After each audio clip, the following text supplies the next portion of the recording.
Good evening, everyone. It's just past 6 o'clock here on the East Coast, 6:02 Eastern, and this is No Edits Crypto episode number 86. If you like the content in this video and my others, please subscribe on YouTube, and if you're on Steam, make sure you follow me and re-Steam, please. Appreciate the love.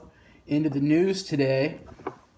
Firstly, Taiwan aims to formally regulate Bitcoin under anti-money laundering, the AML rules, before the end of the year there.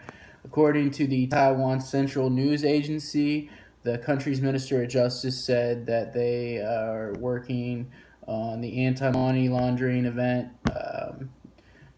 on Friday that aims to have, which is today, to have the legal framework ready before a visit to Taiwan by the Asia Pacific Group on money laundering in November. So they're taking this pretty seriously, trying to get ahead of it. In their opinion, they're trying to get ahead of it at least. The Wellington Co., chairman of Taiwanese financial watchdog, the Financial Supervisory Commission, who was present at the event, commented that the current problem with Bitcoin is who has purchased it and who it is sold to. According to the news report, banks in Taiwan have already been ordered by the FSC to label bank accounts offered to Bitcoin trading platforms as high risk. So that's one of the FUD stories today. The market's really taking off right now, but you have to still cover some of the bad news. Another story in sort of bad news, FUD, but not really. I mean, you be the judge. Is two men from South Korea have been sentenced now in a Bitcoin pyramid scheme that swindled 20 billion Korean, which is 20 million USD, from investors. On April 19th, a judge from Seoul's Incheon District Court issued fines of 15 million and 8 million respectively to two fraudsters, according to the local news there, Yonhap. The report said the two men started the scheme back in 2015, and they subsequently built a multi-level company by promising investors high returns. So this is another example of why everyone has to do their own research and due diligence. You cannot just trust people willy-nilly in this space or any business. Do your due diligence. Look into people. The next story is the positive story of the week. This is a really good story in my opinion. They're in the WFP, the World Food Program, is using the blockchain to feed Syrians in need. There's already been 2 million pounds of donations through the WFP. The European nation of Belgium has contributed 2 million pounds to support, actually 2.4 million pounds to support the United Nations World Food Program and its technology projects, including its blockchain-based payments pilot for refugees.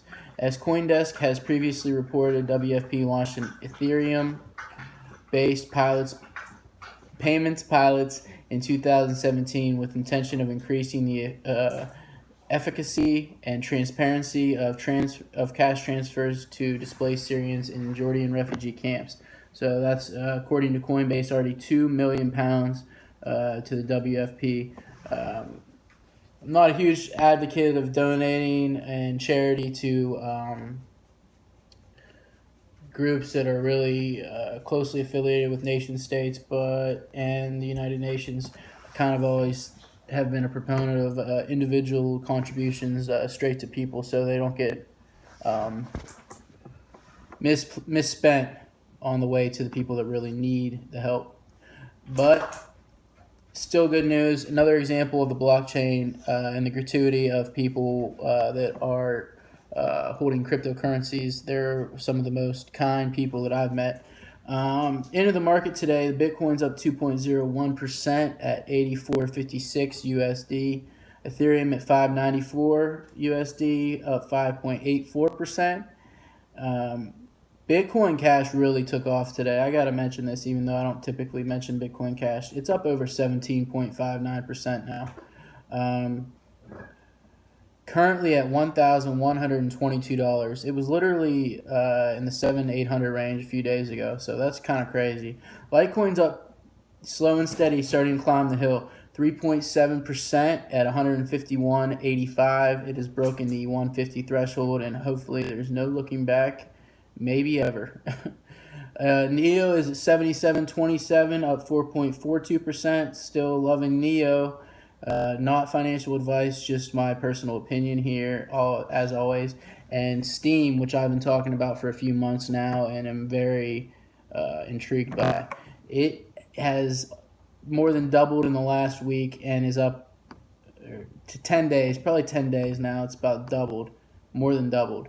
It was, I think it dipped to $1.50 or around that valuation, and now it's at $3.18 USD, up 1.92% for the last 24 hours. So the market really looking good. I think we were green all 5 days this week. Maybe one day we were in the red, but it was like we were going sideways. It wasn't really a bloodbath or anything. We didn't drop a bunch of money or percent in the market. So lastly, I wanted to just mention the market cap is approaching $400 billion. It's at $379 billion right now, and that is up over $130 billion, $134 billion, I believe, in the last 2 weeks, 10 days probably. Just off the top of my head. And Bitcoin dominance was also up to like 46% like 10 days ago. And we got that early charge out of Bitcoin, and now it seems like everyone's diving back into the alts. It's kind of strange to drop that fast below 40%, but it's at 37.87, which is pretty much where we were at the peak of the cryptocurrency ATHs, the all-time highs in late December, early January of this year.